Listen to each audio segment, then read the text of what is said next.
Vani Pracharine Nirvishesha Sanyavadi Paschachate Satarine Jaya Sri Krishna Chaitanya Prabhu Nityananda Shri Advaita Gadadhar Shivasadi Gaur Bhakta Vrinda Hare Krishna Krishna Krishna Hare Hare Hare Rama Rama Rama Hare Hare. Continuing with Sri Brhad Bhagavatamrita, Part 2, Chapter 4.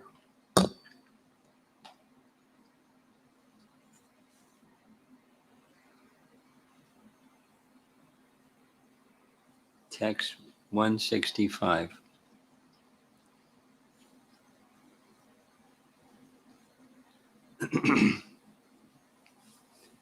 Narada speaking to Gopakumar.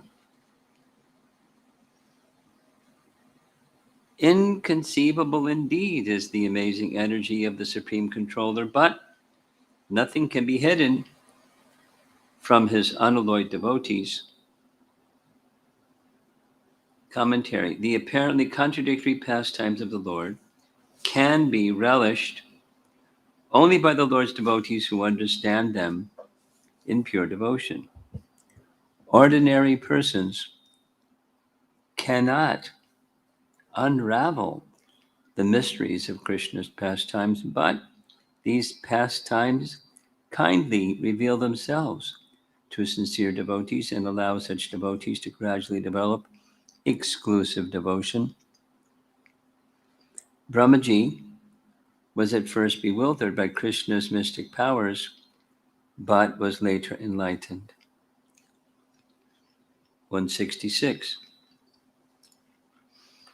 When the one personality of Godhead simultaneously eats the items brought to him by thousands of wives, each wife sees that she has fed him first and that the only offering he is eating is hers. Commentary. This is a good example of the mysterious nature of the Supreme Lord's pastimes, an example taken from his loving dealings with his beloved consorts. The phenomenon described in this verse occurs both in Vrindavan with the gopis, headed by Sri Radha, and in Dwarka with the queens, headed by Sri Rukmini. In both abodes, Krishna is sometimes fed at the same time by thousands of beloveds, each of whom sees him accept only her offering. All of them are absolutely devoted to him, and so he does not want to disappoint any of them. By being especially attentive to each one individually, he expertly increases the stimulus for their love. He does this factually, not by some illusory trick. Paragraph.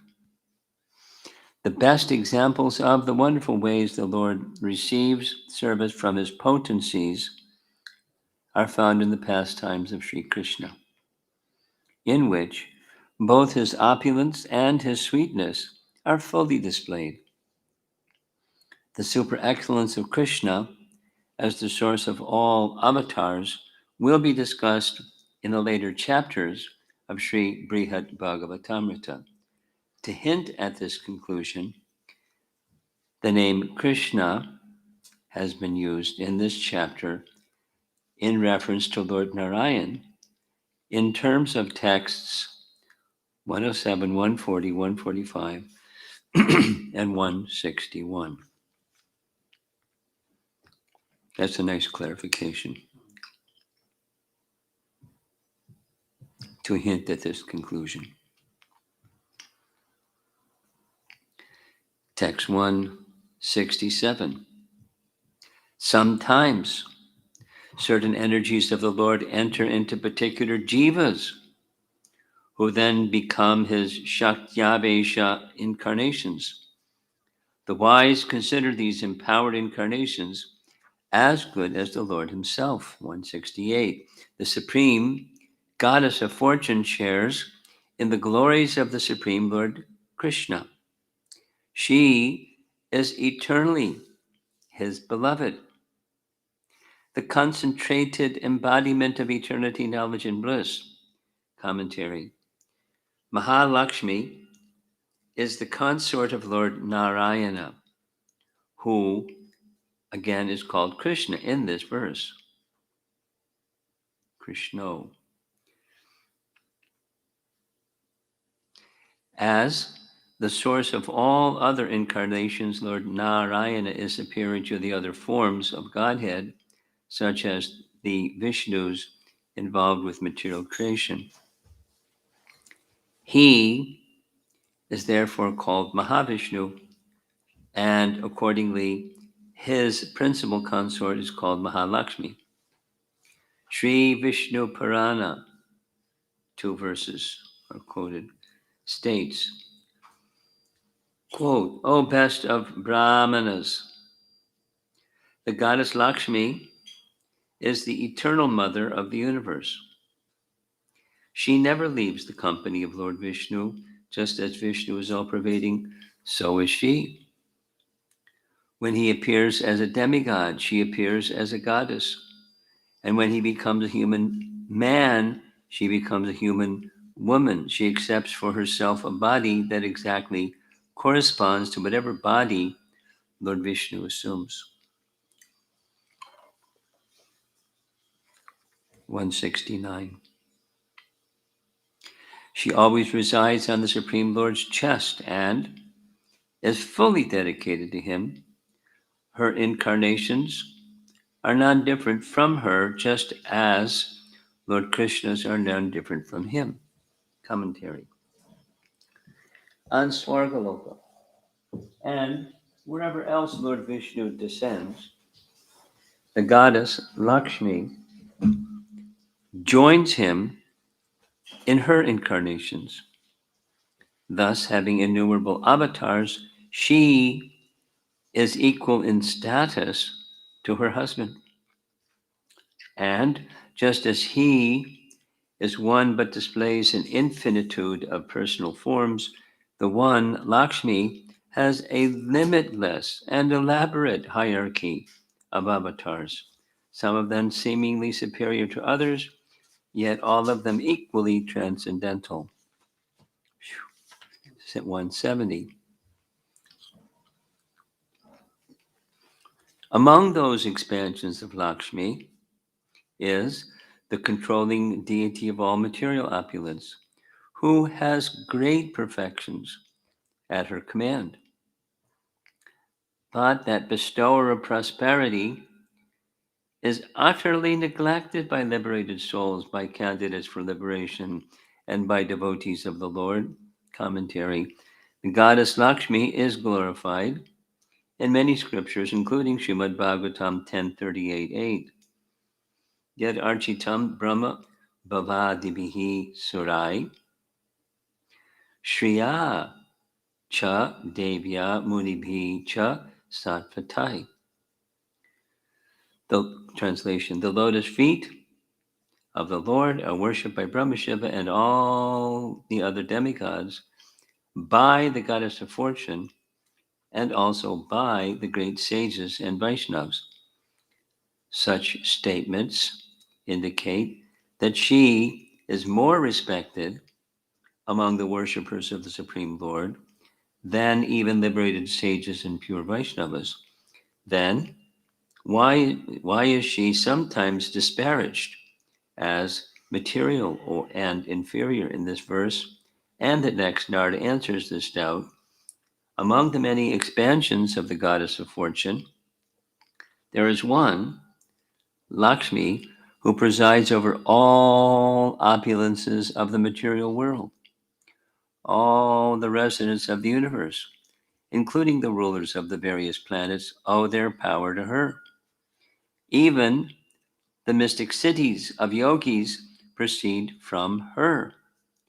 Mumukshus, or persons striving for liberation, and muktas, persons who have already achieved it, neglect this particular form of Lakshmi, because the opulences she bestows are nothing but favors for sense gratification, which to genuine mumukshus and muktas are not at all attractive. Entanglement in mundane sense gratification is the main obstacle to liberation.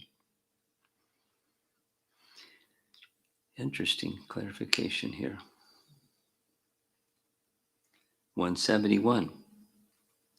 Everywhere it is said that even new devotees are dearer to the personality of Godhead than that form of Lakshmi, who is usually very fickle.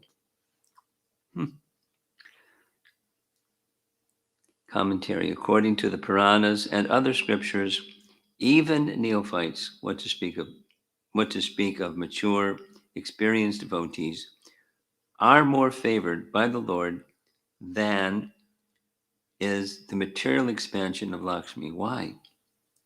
Because under the pretext that Durvasa cursed her, or on some other excuse, that Lakshmi is always disappearing from one place and appearing in another.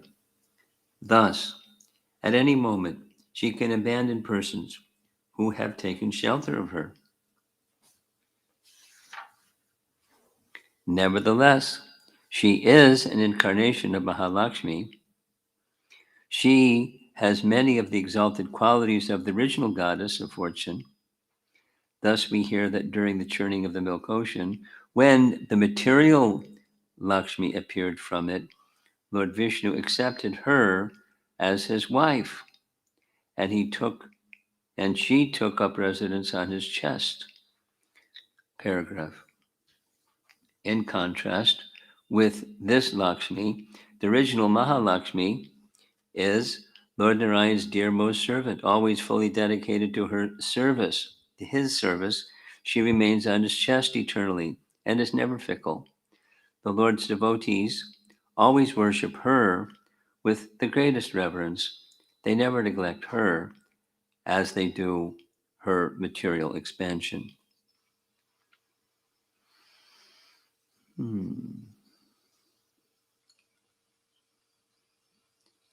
72. Similar to the original Lakshmi, you should understand, are the goddess of the earth and the other consorts of the Lord. For the Lord's creative energies are all of one category. Commentary. Narada took the liberty to digress from glorifying Lord Narayana into glorifying his consort. Now he digresses further into praise of all the Lord's personal energies. Dharani, or Bhumi, is Lord Narayan's second wife. There is one original, purely spiritual goddess of fortune, the Lord of Vaikuntha's most beloved, who is always present at his side. His other energies mentioned in scripture are all expansions of that original, Mahalakshmi. Lord Shiva's consort Durga is also an expansion of Mahalakshmi. And so Durga, and so are Durga's multiple expansions with their various forms and names. The terrible goddess Chamunda, the wife of Lord Shiva's frightful expansion, Bhairava, is also an incarnation of Lakshmi, the personal energy of the Supreme Lord. 173. Lakshmi is sometimes called by such various terms as Maha Vibhuti, Yoga, and Yogamaya. Commentary. These words describe the goddess Lakshmi according to her various identities and activities. In addition to these terms, she is sometimes called Prakriti, Shakti, and so on. The Maha Samhita He explains, quote, she has the different names, Bhu, Sri Bhu, and Durga, which respectively indicate the Supreme Soul's energy for manifesting the jivas, his personal energy of desire, and his energy of the material modes that constitute inert matter. I'll read it again.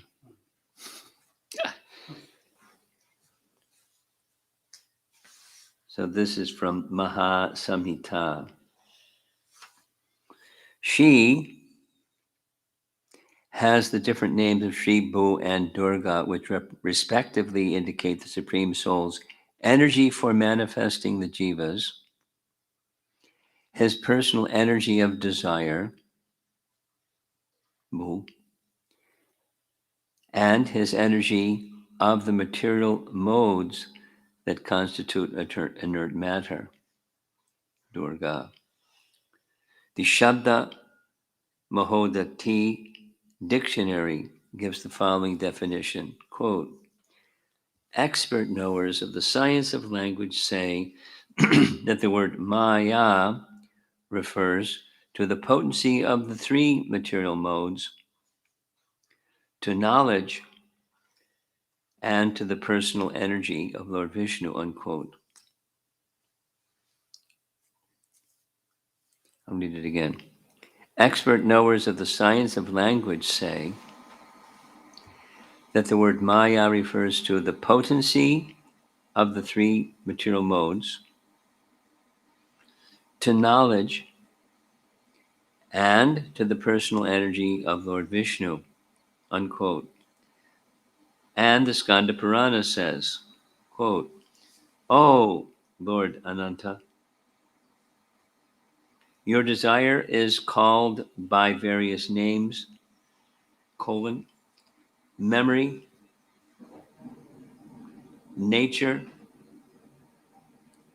fate, ignorance, and the source of illusion. Ananta's desire is called by various names. No explanation.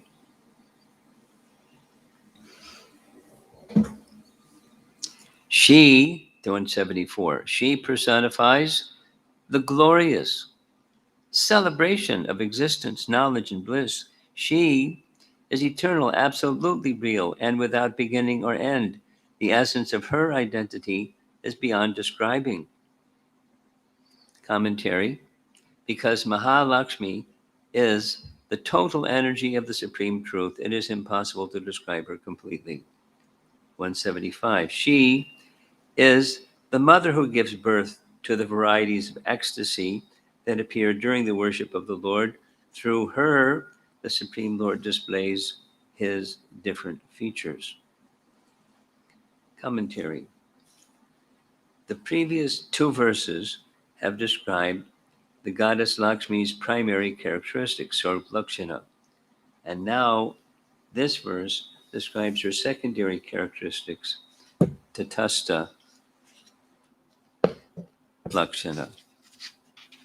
She is the agent who manifests the many varieties of charm and sweetness in the Lord's devotional service. Although the devotees of the Lord are one with him in the sense that they too have purely spiritual identities, both the Lord and his devotees have unique individual qualities. The jivas and the personality of Godhead both belong to the same category, Brahman, but the jiva Brahman differs from the para Brahman as rays of light differ from the sun. In a similar way, devotional service to the Supreme Brahman is one, but displays numerous varieties by which devotees taste newer and newer sweetness at every moment during his worship. It is the Lord's consort, Lakshmi, who displays all the varieties of the Supreme Person and his devotional service. He is the absolute truth, one without a second. Yet he has innumerable forms. He is both one and many.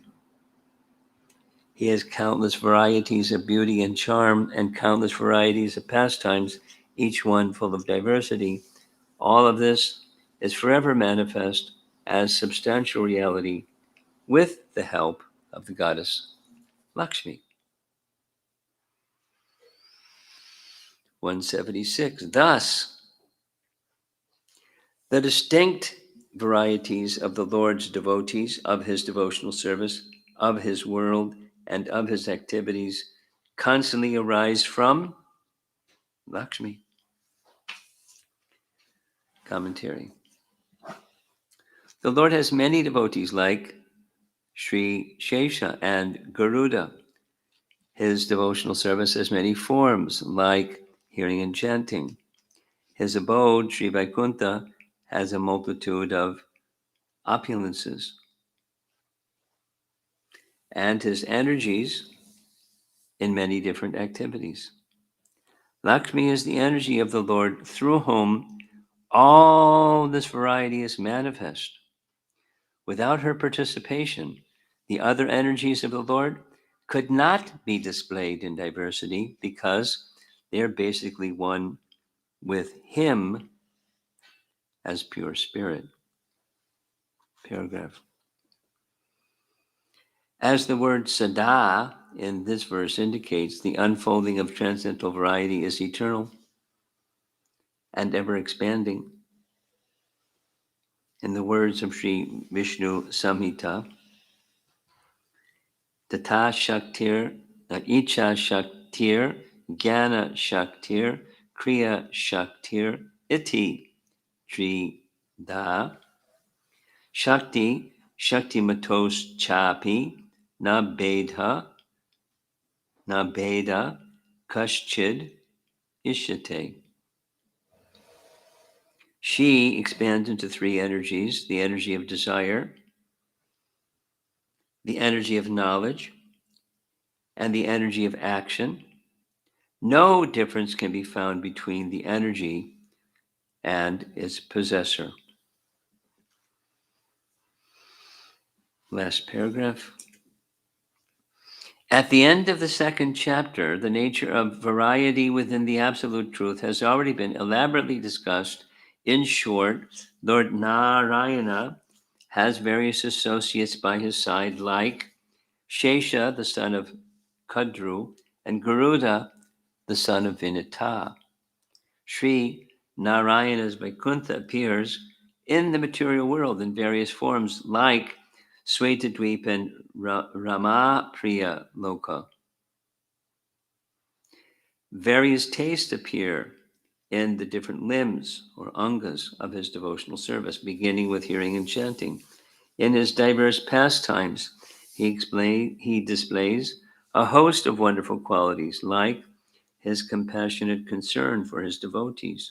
And in his highest abode, he enjoys himself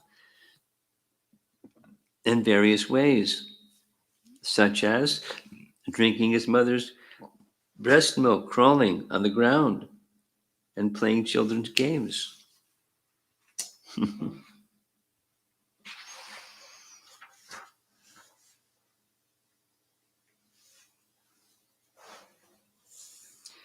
Nard is really teaching extensively here. We'll go a few more pages. There's a long purport. We'll end with 79. This is 77. 177. The pure servants of the Lord understand her and her activities, but persons whose minds are confused by dry knowledge derived from bad logic cannot figure out what she is. Commentary. Philosophers can never fathom the truth of the Supreme Lord's personal energy with their dry, faulty logic. Narada said in text 1 65. Durvitarkya hi sa shakti. Inconceivable indeed is this energy. That was text 165. This is now 177. And he, that's Narada, made this statement in the course of proving that the personality of Godhead in his expanded forms is both one and many. Now he extends this idea of inconceivability to all the varieties of spiritual and material existence, which, without exception, emanate from him. So we're way up there, huh? 178. Of the two divisions of the Lord's energy, the superior and inferior, she is known as the superior energy. She acts on her own and is also called Prakriti or nature. Commentary. Authorities like Prahlad Maharaj have glorified this principal energy of the Supreme as this Para Shakti. In the Vishnu Purana, Sri Prahlad contrasts her with the Apara Shakti, the inferior energy of the Supreme Lord. Quote, O soul of all beings, O Lord of the demigods, I offer my obeisances to that eternal but inferior energy of yours, who is the shelter of the material modes found in all created beings. She is devoid of variety and beyond comprehension by words and the mind. She delimits the knower and his knowledge. Delimits. I think that's kind of like upadhi. That's what's this delimits. Limit and delimit. Anyway, it's a interesting word. She delimits the knower and his knowledge. I offer my homage to her, the supreme controller of this world. Paragraph.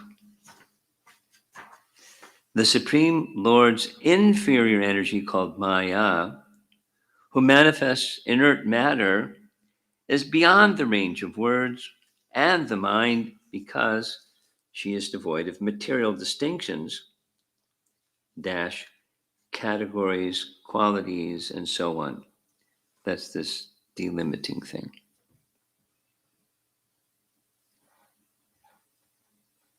Nonetheless, being,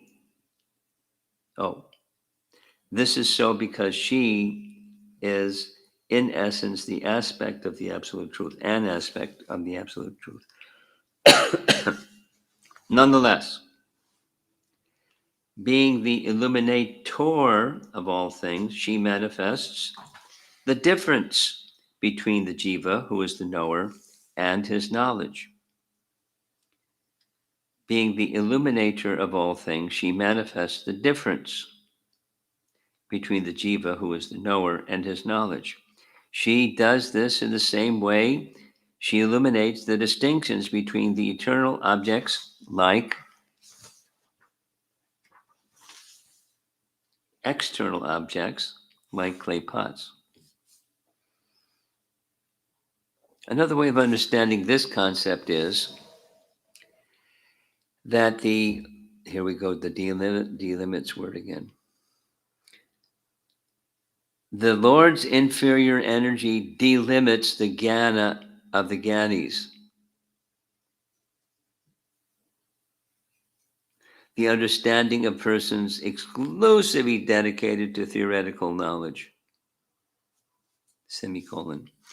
These speculative philosophers cannot surmise the truth about her by conjecture because she limits the power of their knowledge. Indeed, only those persons who have pure devotion to the Supreme Lord have the mental strength to understand her. She is called Ishvari because She belongs to the essential being of the Lord. She is identical with him in eternality and other transcendental qualities. Paragraph, final paragraph of this verse. Alternatively, the current verse spoken by Narada does not refer to the Lord's inferior energy. Oh, great, thanks. Even though it includes the word Prakriti, rather Narada is saying that the Lord is the Lord's superior energy, who is completely capable of arranging all the varieties that emanate from the Lord, is called Para, because she belongs to the pleasure potencies of the spiritual realm. She is also called Shakti and Prakriti by the speakers of the Puranas. The word Prakriti means, quote, intrinsic nature, indicating that she is the natural, autonomous potency of the personality of Godhead. She is said to be non-different from him because her substance is the same as his.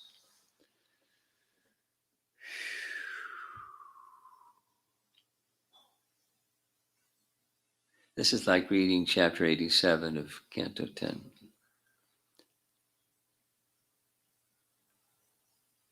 You familiar with that? Prayers of the personified Vedas. I'm taking a break because my brain is spinning.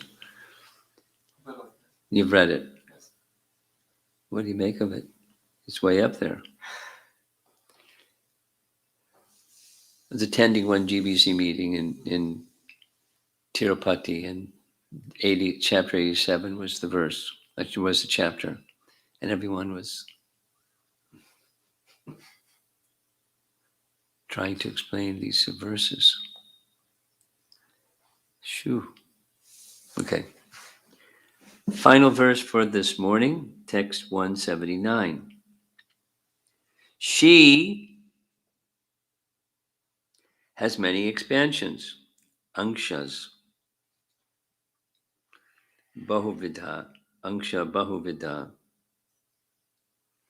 She has many expansions who are named in terms of various manifestations they produce. Maya, who comprises the material modes, appears as her shadow. She. Okay. 2.5 pages purport. Although the expansions of the Lord's divine energy, the expansions are immeasurably variegated, they can be analyzed in terms of the visible existences they create, that is, the varieties of devotees, devotional service, and objects of devotion, each with their ecstasies, moods of exchange, and external appearances. The manifestations of the material energy can also be categorized in terms of diverse activities in fruitive work, materialistic devotion, cultivation of knowledge, and so on, each with its own subdivisions. Paragraph.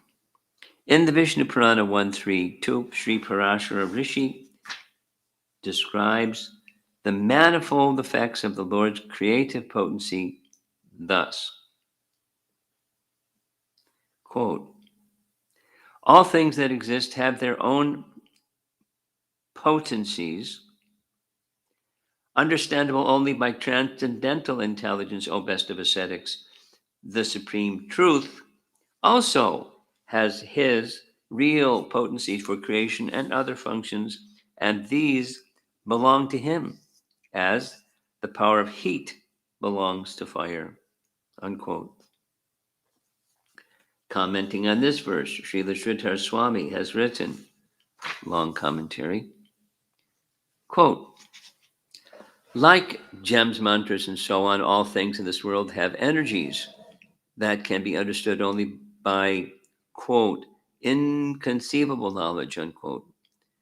This is the kind of knowledge one can acquire not by speculative reasoning, but only by confronting tangible evidence one cannot otherwise explain. Or, to put things another way, these energies are inconceivable in that one can understand them not by analyzing them in terms of how, for example, they differ or don't differ, but through artapati, that is, presuming what is required to make sense of the known facts. Whew. You've heard the term artapati? I've heard it before. I can't replace what it means. Artapati. ARTA? ARTH, long A. Artapati.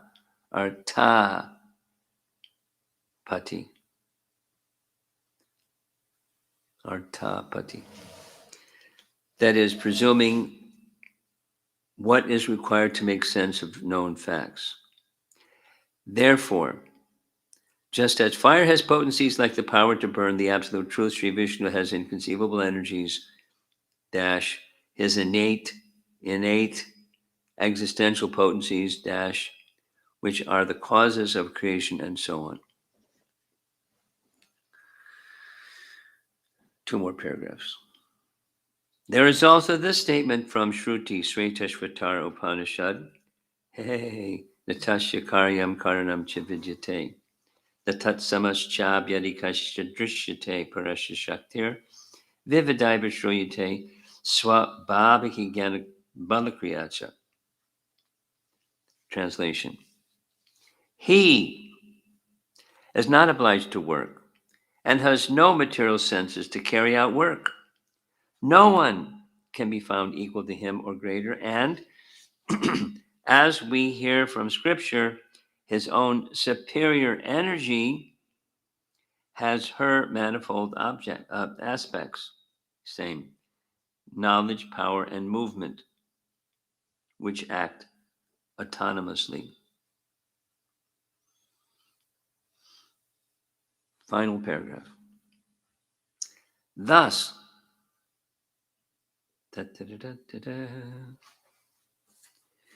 all things have their own inconceivable energies, like the power of heat and fire, and the Supreme Lord has his own inconceivable energies not different from him.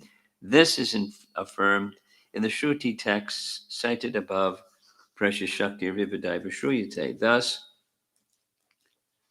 nothing can defeat the potencies of the Supreme, just as not even the most potent conveyors of subtle power in the material world, gems, mantras, and so on, can remove the heat-giving potency of fire. In short, thus, in short,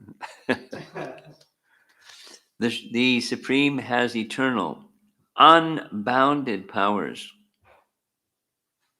As declared in Brhad Aranyaka Upanishad, quote, this Supreme is always the controller of everything, the ruler of everything, the master of everything in this world, unquote. The Supreme Brahman is the cause of the creation, maintenance, and destruction of the universe through his potency, known as Maya, who is the shadow form of his internal pleasure potency, Chit Vilas Shakti. Maya, who manifests the three modes of material existence, produces the variegated creation. And because she is the shadow of the Lord's spiritual energy, material phenomena resemble the transcendental reality of Vaikuntha, as above, so below. Well, Narada's really going to it here.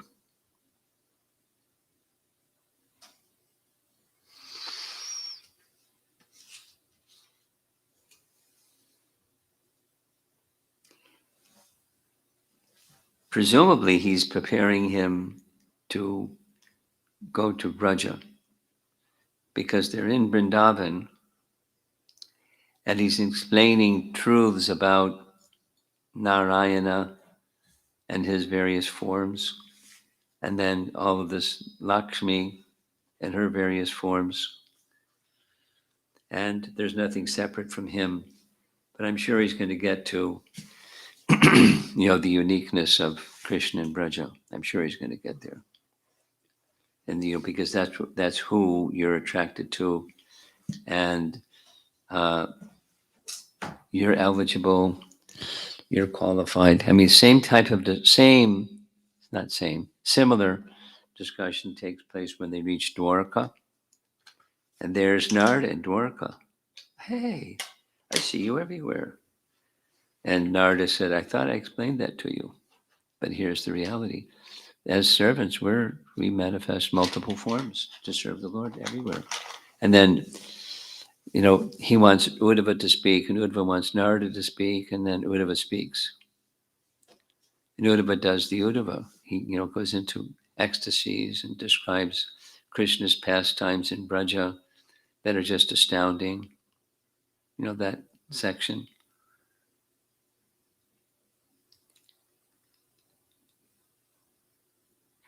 And, you're more qualified than we are, because we can't go and reside there, but you can. Go, Gopakumar, go. But he's getting this whole picture of, before going there, Krishna Tattva.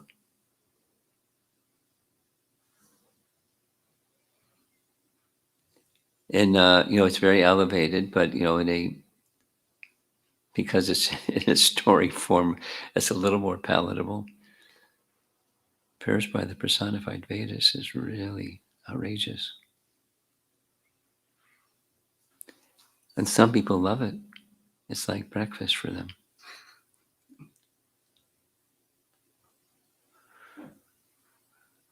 And if it doesn't have all of that, they're like,